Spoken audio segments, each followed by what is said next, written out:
Hi all, welcome to computer cracker. എൻ്റെ പേര് മിത്തു. ഞാൻ ഇന്ന് വന്നിരിക്കുന്നത് മാത്സിന്റെ ഒരു വീഡിയോയുമായിട്ടാണ്.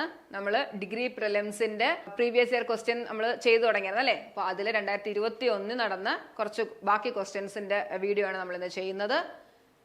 അപ്പോൾ നമുക്ക് ചെയ്ത് നോക്കാം. First question, Raju will complete A job in 20 days, whereas Rani will do it in 15 days. Sahil can finish it in 12 days. If they jointly work for 2 days and after that Raju alone carries on with that work, how many days more will be required for Raju to complete it? അതായത് രാജുവിന് ഒരു ജോലി ചെയ്യാൻ 20 ദിവസം വേണം. Okay, അതായത് ഒരു ജോലി complete ചെയ്യാനായിട്ട് മുഴുവനായി ചെയ്ത് തീർക്കാനായിട്ട് 20 ദിവസം വേണം. റാണിക്കാണെങ്കിൽ ആ ഒരു ജോലി മുഴുവനായി ചെയ്ത് തീർക്കാൻ 15 ദിവസം വേണം. സഹിലിനാണെങ്കിൽ അത് 12 ദിവസം വേണം. അവർ ഒരുമിച്ച് ചെയ്തു തുടങ്ങി. അങ്ങനെ 2 ദിവസം അവർ ചെയ്തു. അതിനുശേഷം രാജു ഒറ്റയ്ക്ക് ബാക്കി ജോലി എത്ര ദിവസം കൊണ്ട് ചെയ്താലാണ് ആ ജോലി അവിടെ കംപ്ലീറ്റ് ആവുക എന്ന് ചോദിക്കും അല്ലെ. സമയവും ജോലിയും എന്ന് പറഞ്ഞ ഒരു ടോപ്പിക് എന്നുള്ളതാണ് ടൈം ആൻഡ് വർക്ക്. ഓക്കെ, അപ്പൊ അതില് നമ്മൾ അറിഞ്ഞിരിക്കേണ്ട കുറച്ച് ബേസിക് കാര്യങ്ങളുണ്ട്. അത് നമുക്ക് ഈ ക്വസ്റ്റ്യൻ എങ്ങനെ ചെയ്യാം, ഈ ക്വസ്റ്റ്യൻ എന്നല്ല, ഇതേപോലെ ടൈം ആൻഡ് വർക്കിലുള്ള എല്ലാ ക്വസ്റ്റ്യനുകളും ചെയ്യുന്ന രീതി ഒന്ന് ഞാൻ പറയുവാണ്, അതൊന്ന് ശ്രദ്ധിക്കാം. വർക്കിന്റെ ഇക്വേഷൻ എന്താണ്? Efficiency into time. അത് പഠിച്ചു വെച്ചേക്കുക. എഫിഷ്യൻസി എന്ന് പറഞ്ഞാൽ 1 days വർക്ക്. ഒരാൾക്ക് ഒരു ദിവസം എന്ത് ജോലി ചെയ്യാൻ പറ്റൂ അതിനെയാണ് എഫിഷ്യൻസി കൊണ്ട് ഉദ്ദേശിക്കുന്നത്. ഒരാളുടെ കഴിവ് എന്ന് പറയും. അപ്പോൾ ഒരാൾക്ക് ഒരു ദിവസം 2 വർക്ക് ചെയ്യാമെങ്കിൽ അങ്ങനെ 5 ദിവസം ചെയ്തിട്ടുണ്ടെങ്കിൽ അവിടുത്തെ ജോലി എന്താ? 2 × 5 അല്ലെ. ഒരു ദിവസം 2 വർക്ക് ചെയ്യും. അങ്ങനെ 5 ദിവസം ചെയ്താൽ അയാളുടെ ജോലി 2 × 5 10 എന്ന് നമുക്ക് പറയാം. ഇപ്പോൾ വർക്ക് എന്ന് പറഞ്ഞാൽ എഫിഷ്യൻസി ഇൻറ്റു ടൈം ആണ്. ഇതിൽ നിന്ന് ബാക്കിയുള്ളതൊക്കെ പറയണം. എഫിഷ്യൻസി എന്ന് പറഞ്ഞാൽ എന്താണ്? Work by time. അതേപോലെ ടൈം എന്ന് പറഞ്ഞാൽ എന്താണ്? Work by efficiency. ക്ലിയർ അല്ലേ? അതേപോലെ തന്നെ ടൈമുകൾ, അതായത് ഒരു ജോലി മുഴുവനായി ചെയ്ത് തീർക്കാനുള്ള ടൈമുകൾ തന്നിട്ടുണ്ടെങ്കിൽ ആ ടൈമുകളുടെ LCM എടുക്കുന്നതായിരിക്കും വർക്ക് എന്ന് പറഞ്ഞത്. അതായത് ഈ ക്വസ്റ്റ്യനിലും പറഞ്ഞിട്ടുണ്ട്, രാജുവിന് ഒരു ജോലി ചെയ്ത് തീർക്കാൻ 20. അതായത് അങ്ങനെ ചെയ്തു എന്നല്ല പറയുന്നത്, ഈ കഴിവ് പറയുന്നത്. അതായത് അവരുടെ കഴിവിനെ കണ്ടുപിടിക്കാൻ വേണ്ടിയാണ് ആ ഒരു വാല്യൂ ഇവിടെ പറയുന്നത്. ഒരു ജോലി മുഴുവനായി ചെയ്ത് തീർക്കാൻ 20 ദിവസം വേണം. ഇനി റാണിക്കാണെങ്കിൽ 15 ദിവസം, സഹിലിനാണെങ്കിൽ 12 ദിവസം. ഇങ്ങനെ സമയങ്ങൾ തന്നിട്ടുണ്ടെങ്കിൽ, അതായത് ഒരു ജോലി മുഴുവനായി ചെയ്ത് തീർക്കാനുള്ള സമയം തന്നിട്ടുണ്ടെങ്കിൽ ആ സമയങ്ങളുടെ LCM എടുക്കുന്നതായിരിക്കും ഈ ക്വസ്റ്റ്യനിലെ വർക്ക് അല്ലെങ്കിൽ ജോലി എന്ന് പറയുന്നത്. അപ്പൊ ഇവിടുത്തെ കേസിൽ നമുക്ക് പറയാം, രാജു ഉണ്ട്, റാണിയുണ്ട്, സഹിലുണ്ട് അല്ലെ. ഇവരുടെ ടൈം എന്താ പറഞ്ഞേക്കുന്നത്? രാജുവിൻ്റെത് 20 days, റാണിയുടേത് 15 days, സഹിലിൻ്റെത് 12 days അല്ലെ. അപ്പൊ ഇവരുടെ ഈ തന്നിരിക്കുന്ന സമയങ്ങളുടെ LCM എടുത്താൽ നമുക്ക് എന്ത് കിട്ടും? വർക്ക് കിട്ടും അല്ലെ. ഇതിന്റെ LCM എടുത്താൽ എന്ത് കിട്ടും? 60 എന്ന് വരും. ഇനി ചെയ്യാൻ ഡൗട്ടുള്ളവരൊന്ന് നോക്കിയോ. 20, 15, 12. LCM എടുത്തേ. 3 നമ്പർ ഉണ്ടായതുകൊണ്ട് തന്നെ മിനിമം ഏതെങ്കിലും 2 നമ്പറിന് കോമൺ ആയിട്ടുള്ളത് നമുക്ക് എടുക്കാം. ഇപ്പൊ നമുക്ക് ഏതെടുക്കാം? 5 എടുക്കാം. 5 എടുക്കുമ്പോൾ എന്ത് വന്നു? 4. ഇനിയും ഇവിടെ 3, ഈ 12 അങ്ങനെ തന്നെ എഴുതുക. ഇനി എന്ത് കോമൺ എടുക്കാം? 4 കോമൺ എടുക്കാം. 1, 3, 3. ഇനി എന്ത് കോമൺ എടുക്കാം? 3 കോമൺ എടുക്കാം. 1, 1, 1. ഓക്കെ, ഇത്രയും കൂടെ മൾട്ടിപ്ലൈ ചെയ്യുന്നതായിരിക്കും ആൻസർ. 5 × 4 20, 20 × 3 60 അല്ലെ. അപ്പോൾ വർക്ക് എന്ത് വന്നു? വർക്ക് എന്ന് പറഞ്ഞാൽ 60 ആണ്. ഇവിടെ ചെയ്യുന്ന ജോലി 60 ജോലിയാണ് ഇവിടെ ചെയ്യുന്നത്. ഓക്കെ, ഇനി ഇത് എങ്ങനെ ചെയ്തു എന്ന് നമുക്ക് നോക്കാം. ഇവിടെ പറയുന്നത് എങ്ങനെയാ? ഇവര് 3 പേരും കൂടെ, അതായത് രാജു, റാണി, സഹിൽ, ഇവര് 3 പേരും കൂടെ ഈ ജോലി ചെയ്യാൻ തുടങ്ങി അല്ലെ. എത്ര ദിവസം ചെയ്തു? 2 ദിവസം ചെയ്തു. 2 ദിവസം ഇവര് ചെയ്തു. ഇനി അതിനുശേഷം എന്താ സംഭവിച്ചത്? അതിനുശേഷം രാജു ഒറ്റയ്ക്ക്, അതായത് ബാക്കി 2 പേരും പോയി, രാജു ഒറ്റയ്ക്ക് ബാക്കി എത്ര ദിവസം കൊണ്ടാണ് ചെയ്തത്? ഞാൻ പറയുന്നത് X days കൊണ്ട് ജോലി ചെയ്ത് തീർത്തു. സോ X days കൊണ്ട് ഈ ജോലി ചെയ്ത് തീർത്തു അല്ലെ. ഇതാണ് ആ മുഴുവൻ ജോലി. അതെത്ര? 60. ഞാൻ പറഞ്ഞല്ലോ, ഇനി ഇവിടെ വർക്ക് എന്ന് പറഞ്ഞാൽ ആ 60 ആണ്.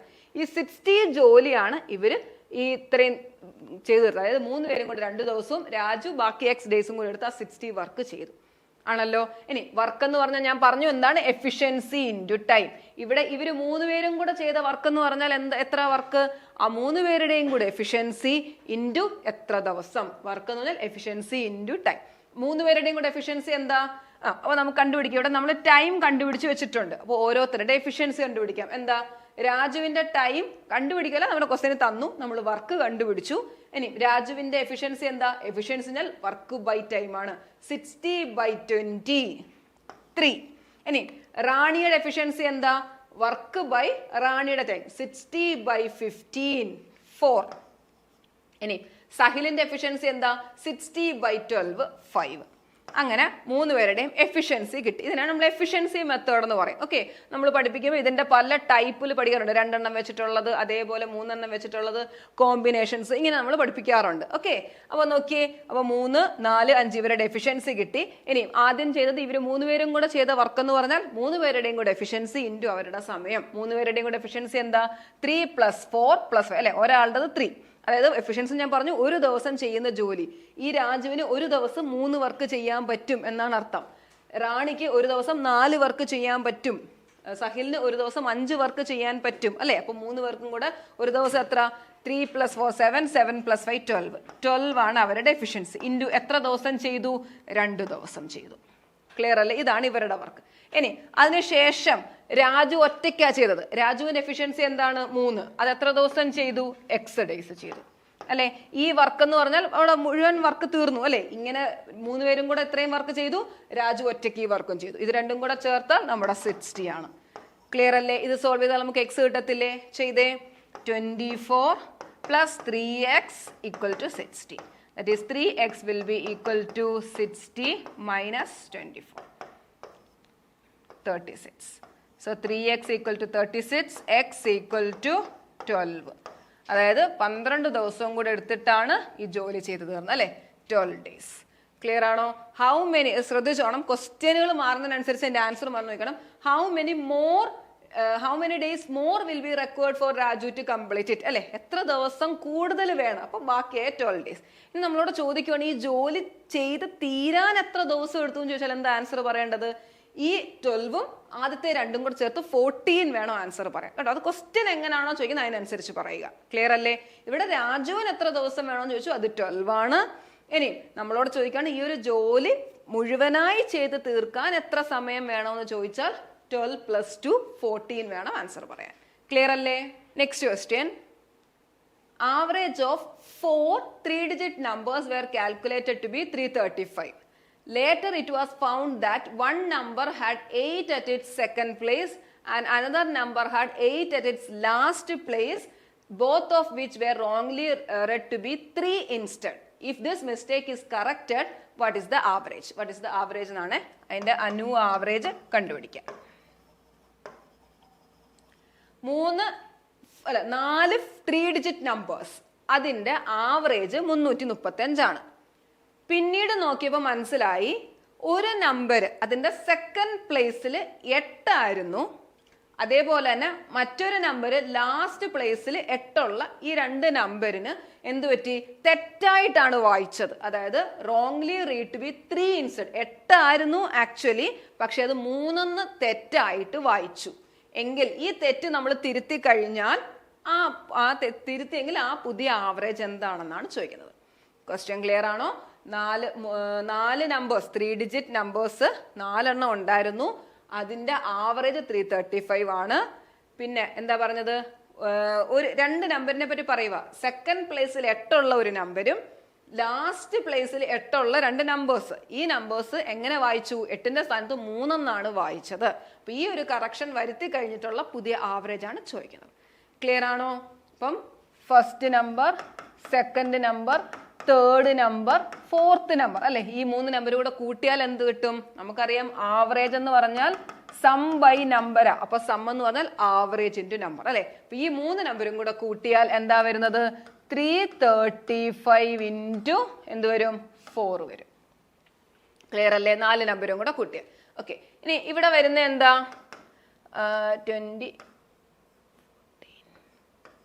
1340 എന്ന് വന്നു. ഓക്കെ, ഇനി ഇവിടെ വരുന്ന നെക്സ്റ്റ് കാര്യം പറഞ്ഞ് ശ്രദ്ധിച്ചോണം. ഏതോ 4 നമ്പറിലും മാറ്റില്ല, 2 നമ്പറാ തെറ്റിയത്. ഒരു നമ്പർ എന്ന് പറഞ്ഞാൽ എന്താണ്, 3 ഡിജിറ്റ് നമ്പറാണ്. 8 സെക്കൻഡ് പ്ലേസിൽ. ഇവിടെ ഏതോ 2 നമ്പറുണ്ട്, 8 ഇവിടെ വരും. ഇനി അടുത്തത് യൂണിറ്റ് പ്ലേസിൽ അല്ലെ, യൂണിറ്റ് പ്ലേസിൽ അല്ലെങ്കിൽ വൺസ് പ്ലേസിൽ അല്ലെ. ഇവിടെ 10th പ്ലേസിൽ 10ാമത്തെ പൊസിഷനിലാണ് എന്ത് വരുന്നത്, 8 വരുന്നത്. ഇവിടെ യൂണിറ്റ് പ്ലേസിലാണ് 8 വരുന്നത്. ഇങ്ങനെ പറഞ്ഞ ഇതാണ് ആക്ച്വൽ നമ്പർ. പക്ഷെ ഇത് എങ്ങനെ വായിച്ചത്, ഇത് 3 എന്നാണ് വായിച്ചത്, അല്ലെങ്കിൽ 3 എന്നാണ് എൻ്റർ ചെയ്തത് അല്ലേ. അപ്പൊ എന്ത് വ്യത്യാസമാണ് വരുന്നതെന്ന് ആലോചിച്ച് നോക്കിയേ. ജസ്റ്റ് ഒരു എക്സാമ്പിൾ പറയുവാണ്, ഒന്ന് നോക്കിയേ. ഇവിടെ 2 നമുക്ക് വേറെ ഏതെങ്കിലും നമ്പർ കൊടുക്കാം. 186 അല്ലെ, 186 എന്നായിരിക്കട്ടെ. അവിടെ എന്ത് നമ്പരും ആയിക്കോട്ടെ, അതിന്റെ കാര്യമില്ല. നമുക്ക് പലതരത്തിലുള്ള എക്സാമ്പിൾ എടുത്ത് നോക്കാം. സെക്കൻഡ് പ്ലേസിൽ 8 അല്ലെ. ഇനി അതിന് പകരം എങ്ങനെയാ വായിച്ചത്, 136 അല്ലെ. 186 എന്നായിരുന്നു, 136 എന്നാ വായിച്ചത്. ഈ 2 നമ്പറുകൾ തമ്മിലുള്ള വ്യത്യാസം എത്ര, 50. ക്ലിയർ അല്ലേ. ഇനി ഞാൻ വേറൊരു എക്സാമ്പിൾ എഴുതുക. 284 234 ഇവർ തമ്മിലുള്ള വ്യത്യാസം എന്താ, 50. മനസ്സിലായോ? അതായത് എന്ത് നോക്കിയാൽ മതി, ഇത് 10th പ്ലേസിൽ നിൽക്കുന്ന നമ്പറാണ്, നമ്പറാണ് മാറ്റം വന്നത് അല്ലെ. 1th പ്ലേസിൽ നിൽക്കുന്ന മാറ്റമാണെങ്കിൽ ആ 2 നമ്പറിന്റെ ഡിഫറൻസ്. 10th പ്ലേസിൽ നിൽക്കുകയാണെങ്കിൽ 80 30 എന്ന് കൺസിഡർ ചെയ്താൽ മതി. 80 - 30. ഇനി 100th പ്ലേസിലുള്ള വ്യത്യാസമാണെങ്കിൽ നമ്മൾ എന്ത് പറയണം, ഇപ്പൊ ഇവിടെ 8 ഇവിടെ 3 വരുന്നെങ്കിൽ 800 - 300 എന്ന് പറഞ്ഞാൽ മതി. അതിന് ഏത് നമ്പർ എടുത്താലും നമുക്ക് ആ ഡിഫറൻസ് ആണ് വരുന്നത്. ക്ലിയർ അല്ലേ. അപ്പൊ ഇവര് തമ്മിൽ എന്താ, ഒരു 50ന്റെ വ്യത്യാസമാണ് വന്നത്. ഇനി ഇവിടെ ആണെങ്കിലോ യൂണിറ്റ് പ്ലേസിൽ നിൽക്കുന്നത് കൊണ്ട് തന്നെ ഇവര് തമ്മിൽ എന്താ, 8 - 3 5ന്റെ വ്യത്യാസമാണ് വന്നത്. മനസ്സിലായോ? ഇതാണ് ചേഞ്ച്. ക്ലിയർ ആണോ? ഇതേപോലെ 100 പ്ലേസിലായിരുന്നെങ്കിൽ എന്ത് പറയണം, ആ 100 വെച്ച് മൈനസ് ചെയ്തേനെ. മനസ്സിലായോ? അപ്പം ഇവിടെ ഈ 2 നമ്പർ തമ്മിൽ 50യുടെ വ്യത്യാസം വന്നു, ഈ 2 നമ്പർ തമ്മിൽ 5ന്റെ വ്യത്യാസം വന്നു. ഇനി ആ വ്യത്യാസം കൂട്ടണോ കുറയ്ക്കണോ എന്നുള്ളത് മനസ്സിലാക്കുക. എന്താ ചെയ്യേണ്ടത്, 8x എന്നായിരുന്നു 3x എന്നാ വായിച്ചത് എന്ന് വെച്ചാൽ ഒരു 50യും കൂടെ നമ്മൾ ആഡ് ചെയ്യണം. അപ്പൊ നമ്മുടെ സമ്മിന്റെ കൂടെ 1340യുടെ കൂടെ എന്ത് ചെയ്യണം, ഒരു 50 ആഡ് ചെയ്തു. അതുപോലെ ഈ നമ്പറിന് വന്ന മാറ്റം എന്താണ്, 5 അല്ലെ, 5ന്റെ വ്യത്യാസം വരും. അതായത് 5 കൂട്ടണം. 8 എന്നായിരുന്നു ആക്ച്വലി, പക്ഷെ നമ്മൾ 3 എന്നേ വായിച്ചോളൂ. അതിന്റെ കൂടെ 5ഉം കൂടെ ആഡ് ചെയ്യണം. സോ +5. അപ്പൊ ഇതാണ് നമ്മുടെ പുതിയ സമ്മ് അല്ലെ. ഈ പുതിയ സമ്മിന് എന്ത് ചെയ്താൽ മതി, ഇനി 4 കൊണ്ട് ഡിവൈഡ് ചെയ്യുക. ക്ലിയർ ആണോ? 1340 + 50 + 5/4. ഇതെല്ലാം കൂടെ ആഡ് ചെയ്യുക, എന്നിട്ട് 4 കൊണ്ട് ഡിവൈഡ് ചെയ്യുക. ക്ലിയർ ആണോ? അപ്പം ഇതിനി ഒരു എളുപ്പമാർഗം എന്ന് പറയുന്നത്, ഇവിടെ പറഞ്ഞു നമ്മുടെ ആവറേജ് 335 ആണ്. അതിനെ 4 കൊണ്ട് മൾട്ടിപ്ലൈ ചെയ്തപ്പോൾ നമുക്ക് എന്ത് വന്നു, നമ്മുടെ സം കിട്ടി. അതിന്റെ കൂടെ നമുക്ക് മനസ്സിലായി 50യും കൂടെ ആഡ് ചെയ്യണം, 5ഉം കൂടെ ആഡ് ചെയ്യണം, എന്നിട്ട് വീണ്ടും 4 കൊണ്ട് ഡിവൈഡ് ചെയ്യണം അല്ലെ. അപ്പൊ ഈ സ്റ്റെപ്പ് കുറച്ചും കൂടെ എളുപ്പമാക്കാൻ നിങ്ങൾക്ക് മനസ്സിലാക്കി വെച്ചേക്കാം. ഇതിന്റെ ആവറേജ് എന്താണ്, ആദ്യം ഉണ്ടായിരുന്ന ആവറേജ് എഴുതുക 335 അല്ലെ. അതിന്റെ കൂടെ എന്ത് ചേഞ്ച് ആണോ വരുത്തുന്നതെന്ന് മനസ്സിലാക്കുക. ആ ചേഞ്ചിന്റെ ആവറേജ് അങ്ങ് ആഡ് ചെയ്താൽ മതി. ആഡ് ചെയ്യുവോ, അതായത് ചേഞ്ച് ആഡ് ചെയ്യാനാണെങ്കിൽ ആഡ് ചെയ്യണം, ചേഞ്ച് സബ്ട്രാക്ട് ചെയ്യണമെങ്കിൽ സബ്ട്രാക്ട് ചെയ്യാം. ഫോർ എക്സാമ്പിൾ നമ്മൾ ഇത് ചെയ്യുമ്പോൾ മനസ്സിലാവും, ഈ 4ഉം 4 ക്യാൻസൽ ആവും, പിന്നെ 50 + 5/4. ക്ലിയർ അല്ലേ. അതായത് തന്നിരിക്കുന്ന ആവറേജ് എഴുതുക, എന്ത് ചേഞ്ചാ വരുത്തേണ്ടത് നമുക്ക് മനസ്സിലായി. 50 ആഡ് ചെയ്യണം, 5 ആഡ് ചെയ്യണം, എന്ന് വെച്ചാൽ 55 ആഡ് ചെയ്യണം അല്ലെ. ആഡ് ചെയ്യണം എന്നാണ്. ചില കേസ് നമുക്ക് മൈനസ് ചെയ്യണം എന്നാണ് കിട്ടുന്നത്. അതിന്റെ ആവറേജ് എന്ന് പറയാൻ എത്ര നമ്പേഴ്സ് ഉണ്ട്, 4 നമ്പേഴ്സ്. സോ ഇതിന്റെ ആവറേജ് കണ്ടുപിടിക്കുക. 55 / 4. ക്ലിയർ അല്ലേ. അത് ഈ 335ന്റെ കൂടെ ആഡ് ചെയ്യുന്നതായിരിക്കും പുതിയ ആവറേജ്. സോ 55 / 4 എന്ത് വരും, 1 13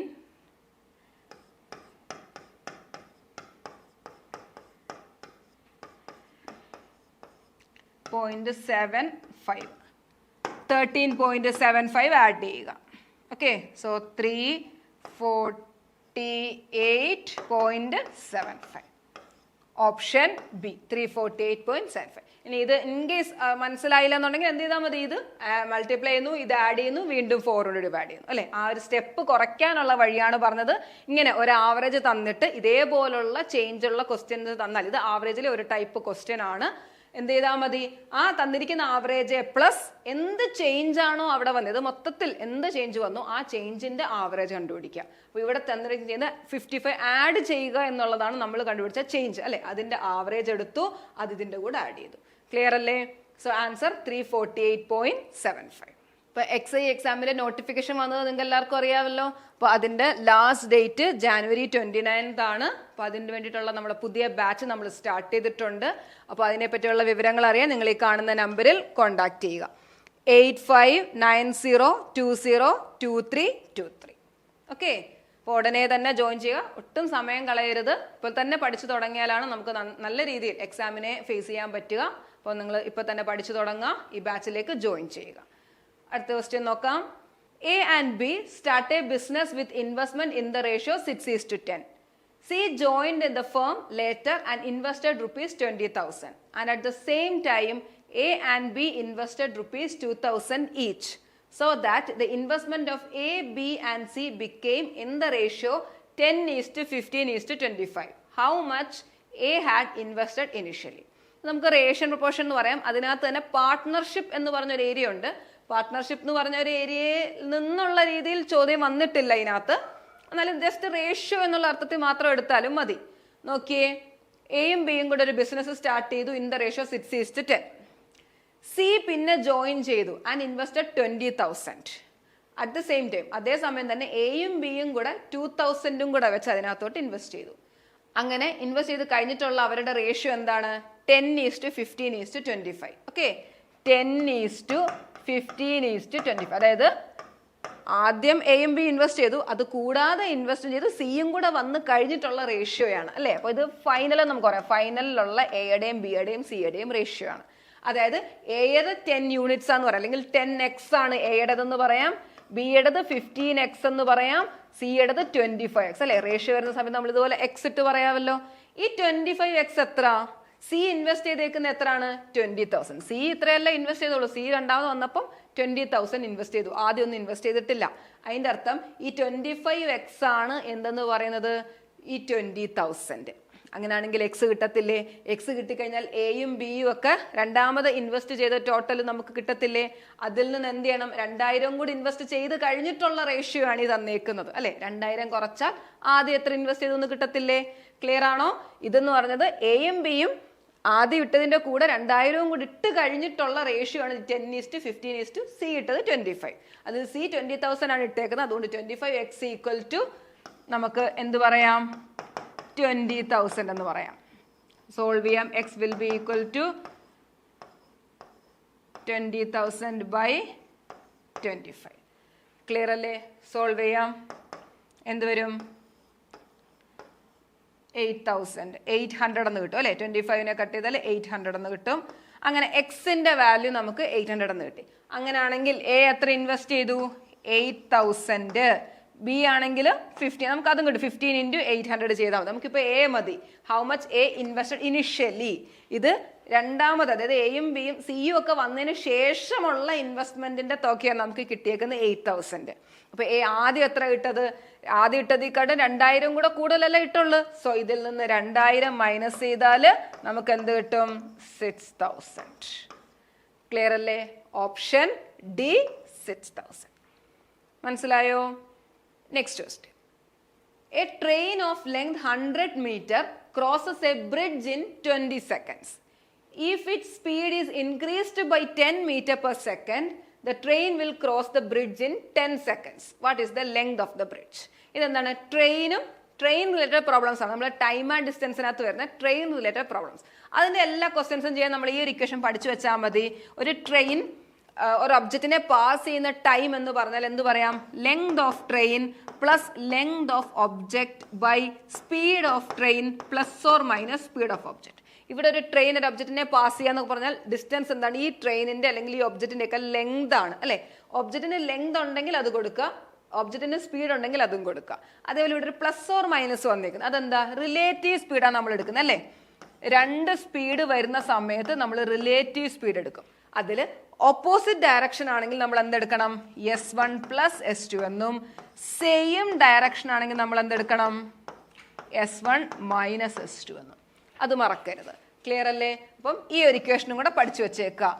അത് ഏത് ഒബ്ജക്റ്റ് ആണെന്ന് നോക്കിയിട്ട് അത് കൊടുക്കുക. അതായത് ഒബ്ജക്റ്റിന്റെ ലെങ്ത് ഉണ്ടെങ്കിൽ അവിടെ കൊടുക്കുക, ഒബ്ജക്റ്റിന്റെ സ്പീഡ് ഉണ്ടെങ്കിൽ അത് കൊടുക്കുക, ഇല്ലെങ്കിൽ അത് കൊടുക്കണ്ട. ക്ലിയർ അല്ലേ? ഇവിടെ പറയുന്നത് എന്താ?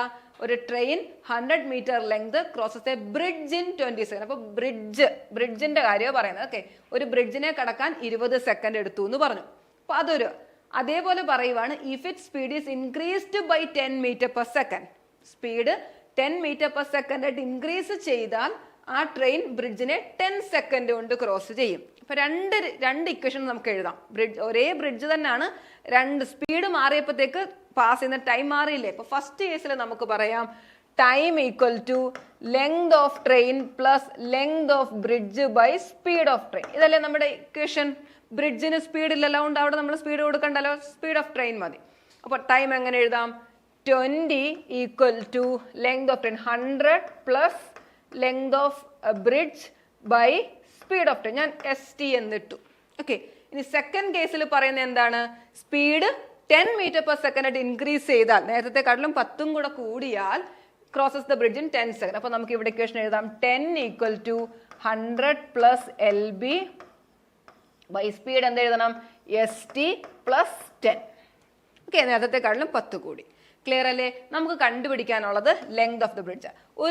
ഒരു ട്രെയിൻ ആവുന്ന സമയത്ത് ആ ട്രെയിനിന്റെ ലെങ്തും സ്പീഡും ഒക്കെ എന്താണ്?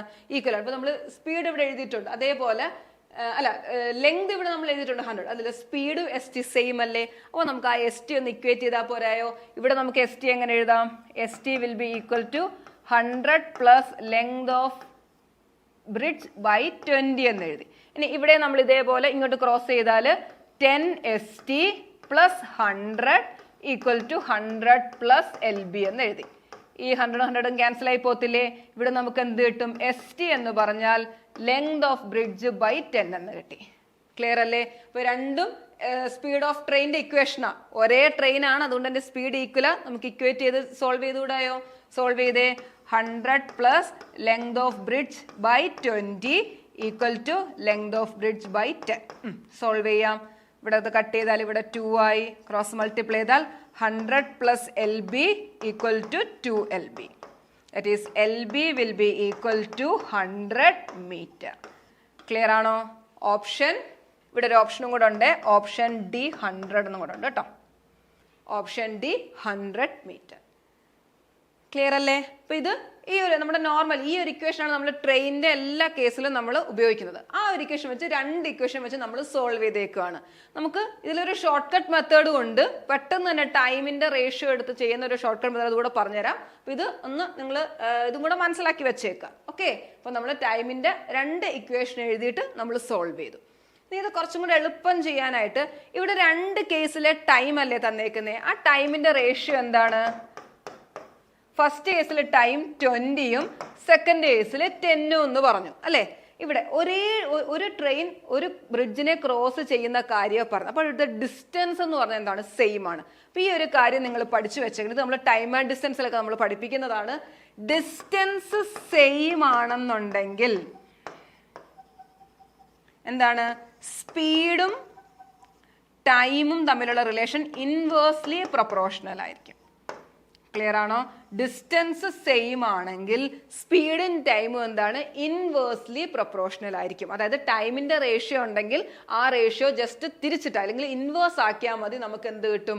സ്പീഡിന്റെ റേഷ്യോ കിട്ടും. അപ്പൊ ഇവിടെ കിട്ടിയേക്കുന്ന ടൈമിന്റെ റേഷ്യോ എന്താണ്? 20:10, അതായത് 2:1 എന്ന് കിട്ടി. ക്ലിയർ ആണോ? എങ്കിൽ നമ്മൾ എന്ത് എഴുതും? ഇതിന്റെ സ്പീഡിന്റെ റേഷ്യോ എങ്ങനെ എഴുതാം? 1:2 എന്ന് എഴുതാം. അതായത് ഫസ്റ്റ് കേസ് സെക്കൻഡ് കേസ് എന്നുള്ള രീതിയിൽ. ക്ലിയർ ആണോ? അങ്ങനെയാണെങ്കിൽ 1:2 എന്ന് പറയുമ്പോൾ ഈ രണ്ട് സ്പീഡുകൾ തമ്മിലുള്ള വ്യത്യാസം എത്ര എന്നാ പറഞ്ഞേക്കുന്നത്? 10 മീറ്റർ പെർ സെക്കൻഡ് ആണെന്നാ പറഞ്ഞേക്കുന്നത്. ക്ലിയർ ആണോ? ഈ രണ്ട് സ്പീഡും തമ്മിൽ. സോ ഈ ഒരു ഡിഫറൻസ്, അതായത് 1 ആണ് ഫസ്റ്റ് സ്പീഡ്, 2 ആണ് സെക്കൻഡ് സ്പീഡ് എങ്കിൽ ഡിഫറൻസ് എന്താണ്? 1 ആണ്. ഈ 1 ആണ് 10 എങ്കിൽ ഫസ്റ്റ് സ്പീഡ് നമുക്ക് പറയാം 10, സെക്കൻഡ് 20 അല്ലെ? ഒരെണ്ണത്തിനെക്കാട്ടി 10 കൂടി എന്നല്ലേ പറഞ്ഞേക്കുന്നത്. അപ്പൊ ഇതിന്റെ സ്പീഡ് കിട്ടി.